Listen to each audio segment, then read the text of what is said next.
बिहार से जो खबरें आ रही है, एक के बाद एक राजनीतिक हलचल वहां पर अब तेज होती जा रही है। और फिलहाल जो खबर आ रही है, दिल्ली में बीजेपी अध्यक्ष जेपी नड्डा के घर पर बिहार बीजेपी कोर ग्रुप की बैठक जारी है। इस बैठक में गृह मंत्री अमित शाह, बीजेपी के अध्यक्ष जेपी नड्डा, विनोद तावड़े, धर्मेंद्र प्रधान, सम्राट चौधरी, दिलीप जायसवाल, नितिन नवीन, नित्यानंद राय समेत दूसरे तमाम बड़े नेता यहां पर मौजूद हैं। तो सीटों पर यहां पर चर्चा चल रही है और अभी कुछ सीटों पर घटक दलों के साथ जो तालमेल बैठाना है उस पर भी चर्चा होनी बाकी है। तो बिहार में जो हारी हुई 35 सीटें हैं, उन्हें हासिल करने पर बीजेपी अब अपना पूरा ध्यान एक तरह से केंद्रित कर रही है। यहाँ पर फिलहाल जो खबरें आ रही हैं सूत्रों के हवाले से, बीजेपी 100 सीटों पर चुनाव लड़ सकती है। चिराग पासवान को 26 सीटें यहाँ पर दी जा सकती है। सूत्रों के हवाले से खबर आ रही है, मांझी को 7 सीटें यहाँ पर मिल सकती है। तो संभावित सीट शेयरिंग फॉर्मूला जो है वो एक तरह से यहाँ पर माना जा रहा है कि तैयार हो गया है। जेडीयू को 101 सीटों पर चुनाव लड़ने को मिल सकता है। तो हमारे तमाम सहयोगी यहाँ पर हमारे साथ जुड़ रहे हैं। हमारे साथ रविश रंजन शुक्ला मौजूद है, हमारे साथ मनोरंजन भारती मौजूद है, प्रभाकर कुमार हमारे साथ जुड़ रहे हैं और हमारे साथ प्रशांत भी मौजूद है। रवि, सबसे पहले मैं यहाँ पर आपके पास आना चाहूंगी, जो बैठक चल रही है कितनी सीटों पर, क्योंकि अब बीजेपी के जो उम्मीदवार हैं उन पर भी यहाँ पर तस्वीर साफ होनी है, मुहर लगनी है। कितनी सीटों पर यहाँ पर चर्चा चल रही है और कब तक तस्वीर साफ हो जाएगी?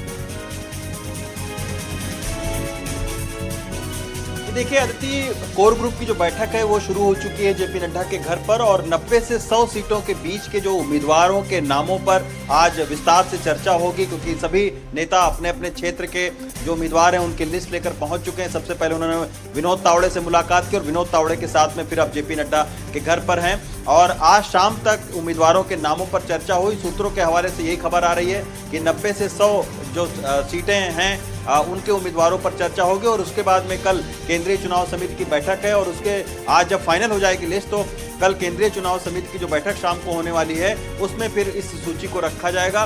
कुछ ऐसे नाम हो सकते हैं, आप समझ लीजिए कि 6 से 10 के बीच में, कि जिन पर कुछ फेरबदल संभव है, लेकिन बाकी सभी सीटों के उम्मीदवारों के नाम आज शाम तक तय हो जाएंगे दिल्ली में। बिल्कुल रवीश, आप बने रहिए हमारे साथ। तो एक और बड़ी खबर यहाँ पर सामने आ रही है, कल जो है वो भी बहुत अहम दिन है। बीजेपी केंद्रीय चुनाव समिति की बैठक कल होने जा रही है और प्रधानमंत्री नरेंद्र मोदी भी इस बैठक में शामिल होंगे। तो केंद्रीय चुनाव समिति की जो बैठक होगी उसमें बीजेपी के उम्मीदवारों पर मुहर एक तरह से लग जाएगी। तो जिस तरह से रवीश बता रहे हैं कि 90 से 100 सीटों पर यहाँ पर चर्चा चल रही है, तो रवीश कल की जो बैठक होगी यानी कि वो अब फाइनल होगी, जिसमें खुद प्रधानमंत्री नरेंद्र मोदी भी शामिल होने जा रहे हैं और उसके बाद ऐलान पटना में होगा या दिल्ली में? जी देखिए, ऐलान तो पटना में होगा, लेकिन केंद्रीय चुनाव समिति की बैठक जो है उसमें खुद प्रधानमंत्री शामिल रहेंगे, राजनाथ सिंह, जितने भी शीर्ष नेतृत्व है वो रहेगा। तो उनके सामने जो बिहार के उम्मीदवारों की फाइनल लिस्ट है उसको पेश करना पड़ेगा। कुछ हो सकता है कि कुछ नामों में अंतिम वक्त में फेरबदल हो, लेकिन बाकी जो नाम हैं वो इसी कोर ग्रुप की बैठक में डिसाइड होगा।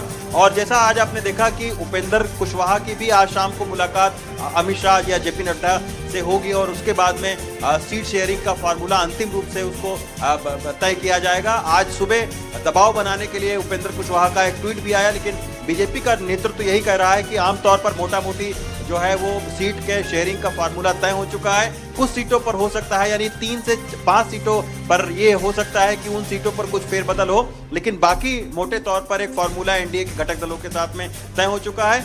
कल जो है वो केंद्रीय चुनाव समिति की या तो शाम को बैठक होगी या फिर परसों शाम को भी बैठक हो सकती है, लेकिन सूत्रों के मुताबिक कल शाम को ये बैठक केंद्रीय चुनाव समिति की हो सकती है और फिर उसमें पहली लिस्ट। तो बिल्कुल अब यानी कि अंतिम दौर में अब सीटों का जो बंटवारा है वो पहुंच गया है और अब कभी भी ऐलान हो सकता है, ये यहाँ पर सामने आ रहा है। एक और बड़ी खबर यहाँ पर सामने आ रही है, पटना से दिल्ली के लिए रवाना हो चुके हैं जीतन राम मांझी। तो यहाँ पर हम पार्टी जो है लगातार अपना दावा ठोक रही थी सीट बंटवारे को लेकर, अब मांझी का बयान भी यहाँ पर सामने आया है। मांझी ने कहा है कि जितनी सीटें मिलेगी उतने में हम मान जाएंगे। सबसे पहले आपको सुनवाते हैं जीतन राम मांझी ने क्या कुछ कहा है।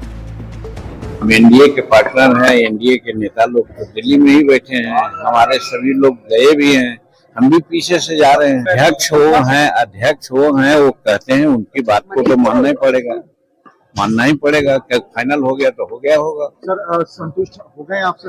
हमको कोई पता भी नहीं है। तो हमारे तमाम सहयोगी लगातार हमारे साथ बने हुए हैं। मनोरंजन भारती, सबसे पहले मैं आपके पास आऊंगी। अभी तक मनोरंजन हम देख रहे थे, आत्मसम्मान की बात वो करते हुए नजर आ रहे थे, थोड़े से तेवर जो थे वो अलग थे, लेकिन अब यहाँ पर मांझी के तेवर नरम पड़ते हुए नजर आ रहे हैं। अब लग रहा है कि इससे आगे शायद बात बन नहीं पाएगी, इसलिए जो मिल रहा है उसी में संतुष्ट हो रहे हैं। देखिए, अब किसी के पास कोई ज्यादा विकल्प है नहीं। आप यदि एनडीए में केंद्र में मंत्री हैं, इस मौजूदा सरकार में, तो आप कैसे कुछ कर सकते हैं। जितनी सीटें दी जाएगी उतनी सीटें आपको मिलेगी। आपको ये भी मालूम है पिछली बार आपने कितनी सीटें लड़ी थी, उससे ज़्यादा आप डिमांड कर रहे थे। शायद आपको मांझी जी को लग रहा था कि उनके 8 विधायक हो जाएं तो वो क्षेत्रीय दल की मान्यता मिल जाएगी। उस बारे में क्या होता है ये देखना होगा, लेकिन मुझे लगता है चिराग पासवान और जीतन राम मांझी के पास अब कोई विकल्प है नहीं। उनको जितनी सीटें बीजेपी देगी उतनी ही उनको माननी होगी। एवज में कुछ एक आध जो है एमएलसी की सीट, चिराग पासवान को कोई राज्यसभा का ऑफर या मंत्रालय बदलने का ऑफर बीजेपी दे सकती है। बिल्कुल, प्रभाकर भी हमारे साथ बने हुए पटना से। प्रभाकर, मांझी अब दिल्ली के लिए रवाना भी हो गए हैं। रश्मि रथी भी आपको याद होगा, वो याद दिला रहे थे सोशल मीडिया पर, उनकी पार्टी को एक मान्यता मिल जाए ये उनके लिए बहुत जरूरी था। लेकिन क्या अब वो सब कंडीशन जो है वो पीछे रख दी गई है?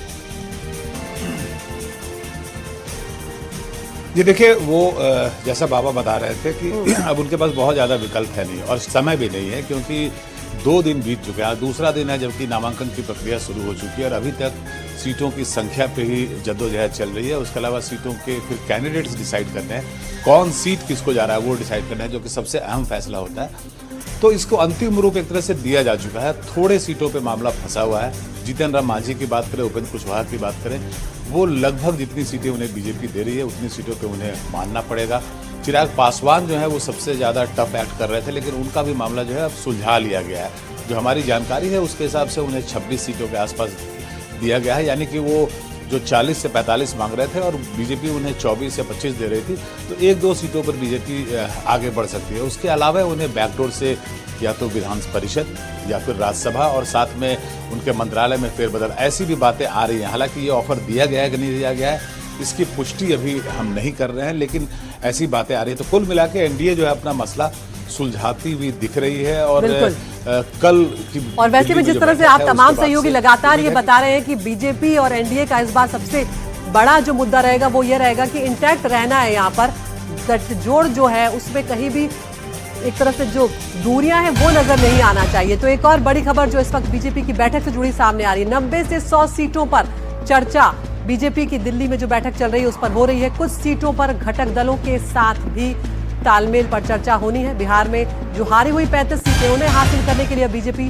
पूरा जोर लगाएगी। और जो फिलहाल फॉर्मूला नजर आ रहा है उसके मुताबिक जेडीयू को 101 सीटें, बीजेपी को 100 सीटें, एलजेपी को 26, हम को 7, आरएलएम को 6 सीटें और 3 सीटों पर बातचीत अभी जारी है।